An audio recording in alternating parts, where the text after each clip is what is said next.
Gentlemen, you've probably heard that magnesium glycinate is one of the best things a man over 50 can take. It promises deeper sleep, calmer nerves, and a relief from those nagging leg cramps. Some doctors even recommend it for prostate comfort, hoping it might calm that bladder and cut down on those midnight bathroom runs. And look, magnesium truly can do all of that. But there's one tiny mistake that can turn this gentle helper into the exact opposite of what you want. Instead of relaxing you, it can jolt you awake at 3 a.m. With your heart thumping, it can leave you shuffling to the bathroom for the third time before dawn. And the worst part? You'll blame your prostate. You'll blame stress. You'll blame age. You'll blame everything except the one thing that's actually causing the problem. I'm saying this because I've sat across from men just like you, frustrated men who swore magnesium didn't work or made things worse. And almost every single time, the magnesium wasn't the problem. The method was. Before you swallow another magnesium capsule tonight, let's uncover the hidden mistake that's standing in your way and how a tiny adjustment can turn it into one of the most supportive tools in your daily routine. If you've tried magnesium glycinate and felt no change or felt worse, leave a quick hello in the comments and tell me what happened. Now, we're starting with mistake number 5 and working down to mistake number 1. Stick with me because once you fix these, everything changes. Mistake number 5, taking your magnesium right after a healthy meal. You take your magnesium after a meal because that's what someone told you to do. It feels right. It feels sensible. And if that meal happens to be a healthy one, oatmeal with berries, maybe some flaxseed or pumpkin seeds sprinkled on top, you figure you're doing double duty, feeding your body, supporting your prostate, getting your minerals. But the moment that magnesium meets a gut full of certain healthy foods, something completely unexpected happens. Those wholesome foods you carefully chose start working against the very supplement you just swallowed. Maybe you start your day with a hearty bowl of oatmeal, toss in some almonds, pour a little milk over the top. You feel good about that breakfast. Or perhaps you make a lunchtime quinoa salad with chickpeas and spinach, knowing how beneficial those foods are for your prostate. Then sometime after that meal, you take your magnesium. You think you're covering all your bases. Inside your digestive tract, that wholesome meal creates a perfect storm. The fiber speeds magnesium through your gut. The phytates from grains and seeds cling to it. The oxalates from your spinach or beet greens tie up whatever remains. The calcium from his yogurt competed for the same absorption pathways, leaving magnesium with nowhere to go. The fix is refreshingly simple. Magnesium needs space. Take it on an emptier stomach or about 1 to 2 hours before or after a heavy meal. That's it. When your digestive system is clear, that magnesium dissolves properly, passes through your intestinal lining, and rides your bloodstream straight to the tissues that need it. Your heart, your nerves, your muscles. And yes, that smooth muscle around your prostate and bladder that could really use some relaxing support. If your stomach is sensitive, pair it with something light and neutral. A small piece of fruit, a slice of white bread, a bit of white rice, or soft cooked vegetables like zucchini or squash work well. These foods don't compete with magnesium, they just carry it gently where it needs to go. Fix the timing, remove the blockers, and magnesium stops being a wasted pill. It becomes a real tool for comfort, steadier sleep, and calmer prostate-friendly nights. Mistake number 4 lives in your cup, your morning coffee, your afternoon tea. Maybe a glass of wine or a cold beer in the evening to take the edge off. These aren't indulgences. They're rituals. They're comforting. They're part of who you are, and they seem completely harmless when you swallow your magnesium an hour later. Except they're not harmless at all. Let's start with coffee and tea. Both contain natural compounds called tannins, which are plant chemicals that bind to minerals. When magnesium enters your stomach around the same time as coffee or tea, those compounds latch onto it. They form a pair that your body can't absorb well. The magnesium never really gets the chance to reach your muscles, nerves, or prostate area. Then caffeine delivers the second blow. Caffeine signals your kidneys to release more water, and along with that, water goes magnesium. So even if some of your supplement managed to escape those binding compounds, your kidneys may flush it away before body can use it. That's why when you take magnesium at night, you still feel jittery, tense, or notice a pounding heart when you lie down. Now add the prostate piece. Caffeine irritates the bladder lining. That irritation signals your bladder that something is wrong, that it needs to empty, even when it's barely half full. So you're dealing with double trouble. Your magnesium isn't working because caffeine stole it, and your bladder won't settle because caffeine won't stop poking it. Alcohol works differently, but the outcome is the same. Alcohol irritates the lining of your stomach and intestines. Not in a way you feel, not enough to cause pain, but enough to make that lining less efficient at absorbing nutrients. Magnesium passes through an irritated gut and barely gets a fraction of what it should. Then alcohol, like caffeine, pushes fluid through your kidneys and drains magnesium out with it. So you've got poor absorption on one end and rapid excretion on the other. You're quite literally pouring your supplement down the drain. Then there are the carbonated drinks, and these are the quiet ones. No dramatic binding, no obvious flushing.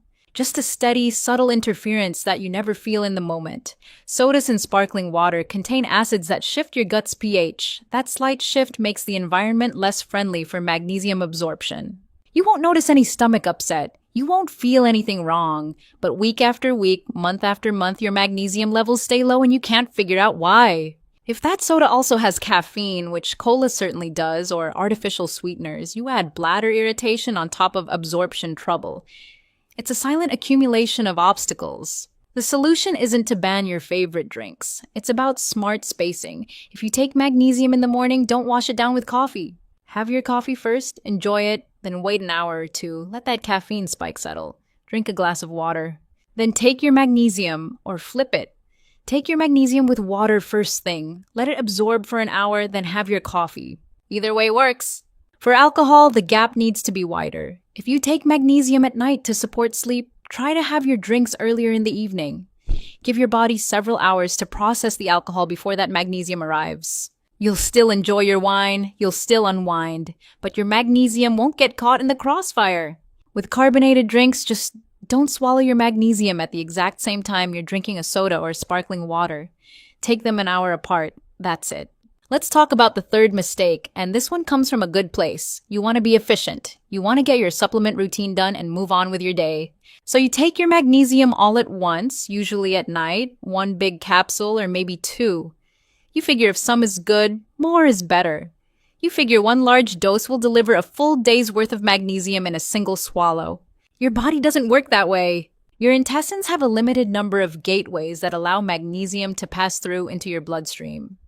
Think of them like a single ticket window at a busy train station. No matter how many people are waiting in line, only one person can go through at a time. When you dump a large amount of magnesium into your gut all at once, those gateways get overwhelmed. They don't open wider. They don't work faster. They actually slow down because your intestine senses an overload and tries to protect itself. So that magnesium sits there, and magnesium sitting in your intestine pulls water toward it. The water rushes in to dilute the concentrated magnesium, and suddenly your bowel is full of fluid that needs to exit. That's why you feel that gurgling. That's why you might get loose stools or diarrhea. But here's the part that surprises most men. When your gut is irritated, when something feels off in your digestive tract, your body interprets that as stress. It releases adrenaline. Adrenaline is your fight or flight hormone. It wakes you up. It makes your heart pound. It puts your entire nervous system on high alert. And that high alert signal travels straight to your bladder. Your bladder receives the message that something dangerous is happening, that you need to be ready for action. So it starts sending you urgent signals. Empty me now, even when it's barely half full. Even when there's no real need. Then there's this other piece of this mistake. Supplement labels can be confusing. A bottle might say, Magnesium Glycinate 400 milligrams. That number usually refers to the entire compound, not the actual magnesium your body uses. The usable part, called elemental magnesium, is often much lower. So a man reads the label, thinks he needs more, and doubles or triples the capsules. Now he's not only confused about the dose, he's also creating a bigger overload in his intestines. The body still can't absorb it all at once, so more of it sits in the gut and causes discomfort. To fix this, instead of one large serve at night, split your magnesium into smaller amounts across the day. A small amount in the morning, another in the afternoon, and a gentle portion in the evening works far better than one heavy dose at night. Each of those smaller doses slip through those transport points without causing a traffic jam. You absorb more magnesium overall, and you reduce the chance of stomach upset. There's also a daily rhythm to this approach. A morning dose helps with stress and muscle stiffness as you start your day. An afternoon dose supports your system when fatigue usually creeps in. Then the evening dose helps you wind down naturally without shocking your gut or triggering that wired feeling. Work with your body's limits. The same total amount, delivered more thoughtfully, changes everything. Mistake number 2 hides in the pill organizer. By the time a man reaches his 50s, it's common to have a few daily medications or supplements. Maybe a blood pressure pill, something for reflux, a multivitamin, vitamin D, zinc, perhaps a prostate support formula. Then magnesium glycinate gets tossed into the same handful and swallowed all at once. No one is doing anything wrong here. The problem is that some of these pills quietly compete with magnesium or change the environment it needs to absorb properly. That acid reflux medication, the one that stops your heartburn, it also stops your magnesium from breaking down properly. Magnesium needs a certain level of stomach acid to separate from its compound and become absorbable. When stomach acid is lowered too much, magnesium can stay locked in its compound form. It passes through the gut without ever entering the bloodstream. Then there's calcium. Calcium and magnesium are like two passengers trying to board the same bus through a single door. They push and shove for the same absorption pathways. Calcium usually wins, so if you take your calcium supplement at the same time as your magnesium, the calcium gets through and the magnesium gets left standing on the curb. This is especially important to understand if you're taking a prostate supplement, because many of those contain zinc or calcium. You're swallowing what you think is a prostate support formula right alongside your magnesium, and those minerals are actively competing with each other. Iron does the same thing. If your multivitamin contains iron, and many do, that iron will muscle magnesium out of the way every single time. Now let's talk about diuretics, or water pills as they're often called. These are used for blood pressure, swelling, or heart concerns. They work by helping the body release more fluid through urine. The problem is that magnesium leaves with that fluid. You may be taking magnesium every day, but the medication is flushing it out just as fast. Vitamin D brings another hidden twist. Vitamin D is excellent for many aspects of health, but your body needs magnesium to activate it. When you take a strong dose of vitamin D at the same time as magnesium, the vitamin D process can use up that magnesium right away. You end up with less magnesium available for your muscles, nerves, and bladder comfort. You need both nutrients. You just don't want them arriving at the same time. And for men specifically dealing with prostate issues, there's one more interaction worth knowing about. Some of the most common medications for BPH, particularly tamsulosin, which many of you know as Flomax, work by relaxing the smooth muscle in your prostate and bladder neck. They help you pee more easily. Magnesium is also a natural, smooth muscle relaxant. Taking them together isn't dangerous, but it can amplify the effect. Some men feel dizzy or lightheaded, especially when they stand up at night to use the bathroom. The fix for this mistake is coordination, not fear. Give magnesium some breathing room. Look at your pill organizer and count how many things you swallow at once. Start by separating magnesium from acid-reducing medications. If you take a reflux pill in the morning, take magnesium later in the day, or reverse the order. Next, don't stack magnesium with calcium or iron. If your multivitamin contains these, take it in the morning and move magnesium to lunch or the evening. The same idea applies to high-dose zinc or prostate formulas that contains minerals. For men on water pills, take them in the morning. Taking magnesium later in the day helps replenish what was lost once the strongest effect of the pills has passed. With vitamin D, take it with breakfast and magnesium in the evening, or the other way around. Just don't stack them in the same moment. The idea is simple. Think of magnesium as a lone wolf supplement. Give it an hour or two away from other pills whenever possible, and it can finally do its job. We've arrived at mistake number 1, not being adequately hydrated when you take your magnesium. Not the generic drink 8 glasses of water a day advice. I mean true cellular hydration at the exact moment you swallow that capsule. Here's how the scenario usually goes. The day itself dries you out. You start with coffee. Maybe you eat something salty for lunch. The afternoon gets busy, so you don't drink much water. Then after dinner, you cut off fluids because you don't want to be up all night in the bathroom. By 9 or 10 p.m., your body is often mildly dehydrated without you even noticing it. Thirst signals aren't as strong as they once were, so you can be low on fluid and still feel fine. Then you take your magnesium on that dry system. Magnesium needs fluid to dissolve and spread out in the digestive tract. Without enough fluid, it dissolves in a very concentrated form in one small spot. That concentrated magnesium pulls water into the intestines very quickly. This causes cramping, gurgling, or that urgent need to get to the bathroom, not to pee. To empty your bowel, when your gut suddenly feels irritated, your body treats it as a threat. Stress hormones rise, your heart beats faster. Your mind feels alert when it should be settling down. That's how some men end up wide awake at 3 a.m. in the morning, wondering why their calming supplement did the opposite. Dehydration also affects the bladder. When you don't drink enough, your urine becomes more concentrated. Concentrated urine irritates the bladder lining and can create a stronger urge to urinate, even when there isn't much in the bladder. None of this means magnesium is harsh or harmful. The real issue is that your body wasn't prepared to receive it. Give yourself a short hydration buffer before your magnesium. 30 to 45 minutes before your magnesium, a full glass. Room temperature. Sip it. Don't gulp it if that works better for you. Give your body time to absorb it. If you've had a lot of caffeine, sweated during the day, or take a water pill, you can add a small squeeze of lemon or a tiny pinch of mineral salt to that water. It helps your body hold onto the fluid a bit better. After that short window, take your magnesium with a small sip of water. The first few nights, your body might need to adjust. You might get up an extra time while your system recalibrates, but within a week, most men report they are waking up less, not more. Their urine is lighter in color, their bladder feels less urgent, their sleep is deeper, and their magnesium finally does what they bought it to do.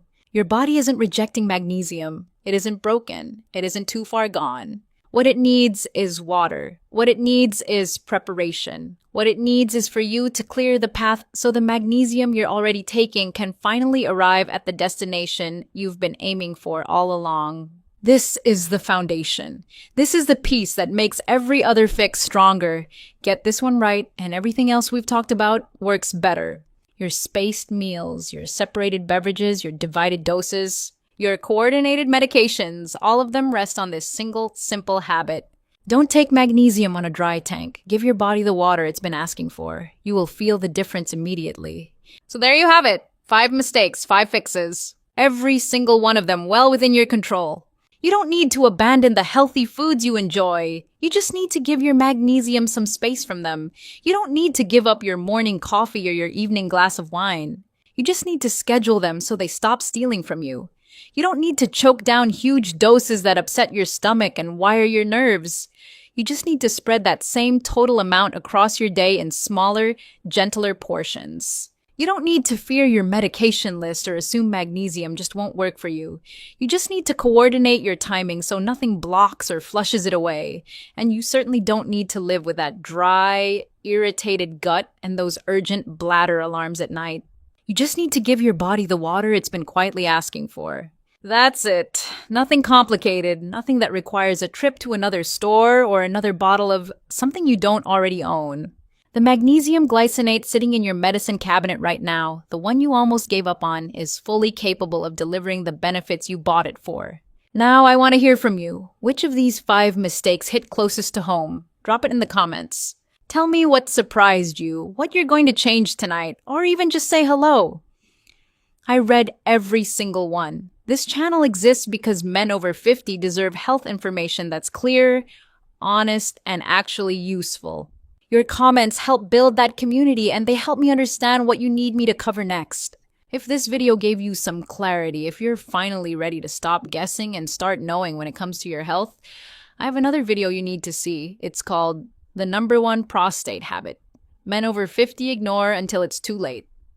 It reveals the single most overlooked daily practice that separates men who barely notice their prostate from men who struggle every single night. Click the video on your screen right now to keep that momentum going. Your body deserves clarity, your nights deserve peace, and your health deserves the truth. Stop guessing, start knowing. I'll see you in the next one.